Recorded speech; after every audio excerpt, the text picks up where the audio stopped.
Nung Monday nga, biglaan akong nagyaya kay Jowa na mag-Baguio kami. Ayaw pa nga niya, nagpapilit pa yan. Kasi naman, nung January pa lang, galing din kami ng Baguio. Ewan ko ba, minsan gusto ko lang mag-staycation pero sa ibang lugar. Yung ibang environment yun nakikita ko. Wala naman kami talagang itinerary. So, ayun, napilit ko siyang sumama na naisip niya, gusto niya rin mag-ukay. Nung umalis kami, umuulan naman dito sa atin. Kaya lang nasa terminal pa lang kami ng Tau, hulas na kami. Ang init pa rin kasi. Tapos, ang sinakyan namin na bus is Genesis Tiplex. Nakalagay doon Tiplex, pero in reality, nag-Tiplex lang yun sa Tarlac, then nag-exit siya ng Carmen. Na-traffic pa kami sa Urdaneta, kaya in total, 5 hours din inabot ng biyahe namin. Gusto ko pa man din na nagtitiplex na bus para sana mahabol ko yung mas maikling biyahe. Diba usually pag tiplex 3 hours to 3 hours and 30 minutes nasa Baguio ka na. Pero yun nga, di kasi kami nagtanong din. So kapag kayo magbabas kayo, Genesis or Joybus, tanong nyo na lang din kung mag-i-inner cities pa ba sila. Then ang pamasahe namin is 437 pesos. Pagdating namin dito sa Baguio, nag-check-in lang kami sa may Hotel Venice Session. Para malapit lang kami sa lahat. So, ang pinaka-target lang naman namin is staycation, tapos titikim ng mga food sa session o kaya sa mga lapit-lapit, then magna-night market.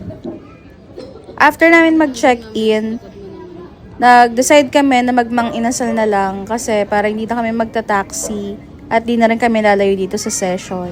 So, nagmang-inasal kami dito sa session. Hindi ko alam kung ako lang, pero feeling ko mas malasa pa rin yung mga chicken dito sa atin. Kahit na pareho lang naman silang mang-inasal. Di ko alam kung mas marinated ba, mas matagal ba minarinate.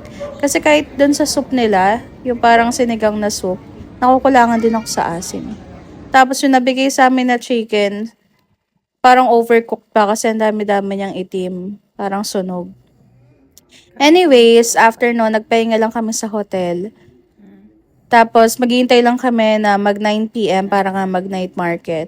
Noong mga bandang alas 6 na, para meron kaming snack, bumaba si Jowa dun sa ground floor ng Hotel Venice Session. May McDo kasi dun. Nag-order lang siya ng shake-shake fries tsaka ng float. Di na kami nag-dinner kasi mga alas 2 na rin nung kumain kami sa Mang Inasal. So, medyo busog pa kami dito nung time na to. Tapos, ayun nga, nag-prepare lang kami for the night market. Tapos, pumunta na kami. Hindi ganun karaming tao ngayon. Feeling ko kasi mas dadami yung tao next weekend. Dahil nga, long weekend yon. June 12 and June 15 kasi holidays. Then, ayun, yan si Jowa. Siya lang naman yung mahilig mag-ukay. Kasi, matyaga siya, tsaka masipag siyang maglaganas ng mga damit. Maghanap ng mga damit, ganon. Yung mga branded na shirts, o kaya hoodies, yan, masipag siya dyan. Ako hindi kasi ako fan ng ukay eh. Bukod sa wala akong pasensyang magkalkal, maghanap ng mga magagandang damit. Okay na ako sa TikTok and Shopee.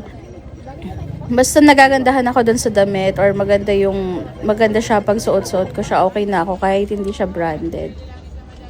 Then, okay na sana. Bali-balita namin, maulan na sa Baguio. Pero simula dumating kami nung hapon, hindi umuulan. Tapos, hanggang nag-night market kami, hindi rin umuulan. Pero nung kasagsagan ng nag-i-enjoy kami magtingin-tingin ng damit, ayun nga, bumuhos yung ulan. So, maraming mga taong tumabi sa gilid, sumilong muna. Then kami naman, instead na bumili ng payong, nag-decide kami bumalik sa hotel room kasi may dala kaming payong.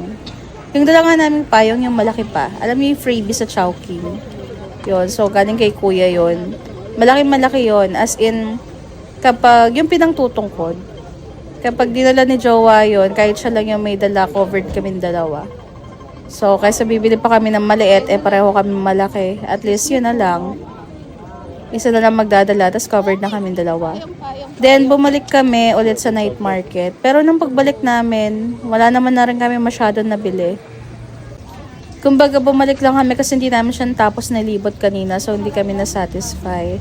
Then, before kami bumalik sa hotel, bumili lang din kami ng Master Siomai. Papapakin lang din namin before matulog kasi nga hindi na kami nag-dinner. Tingnan nyo guys, grabe yung fog sa Baguio nung umulan na. Ganyang weather talaga yung hinahabol ko eh. Yung rainy weather, tapos yung ganyan na foggy. Ang cozy lang kasi sa feeling.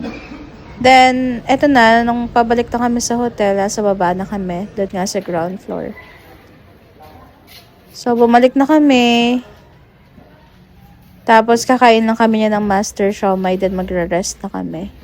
Ay, charis, siomai house yata yun. Basta yun, siomai house yata yun yung kulay pula. Pag magpabagyo kayo guys, try nyo rin dito sa Hotel Venice Session. Pangalawang best na namin nag-check-in dito.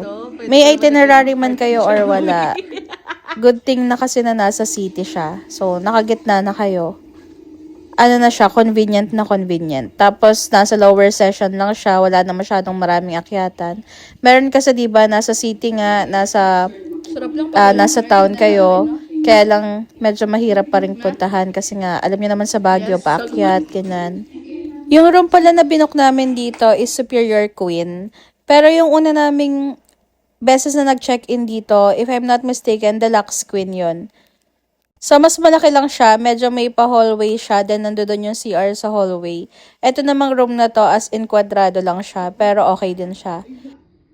Air-conditioned yung mga rooms nila. Tapos, with free buffet breakfast na. Though, pag hindi available yung buffet breakfast, meron daw silang McDo breakfast na ino-offer. Tapos, may TV na rin. Hindi lang nga siya smart TV, pero cabled siya. Then, may free wifi. However, nung nag-check-in kami, natsyempohan namin na naka-down yung wifi nila. Good thing naman, nasa bus pa lang kami on the way to Baguio. Tumawag na agad yung crew ng hotel. Tapos, sinabi nga sa amin na wala silang wifi at the moment.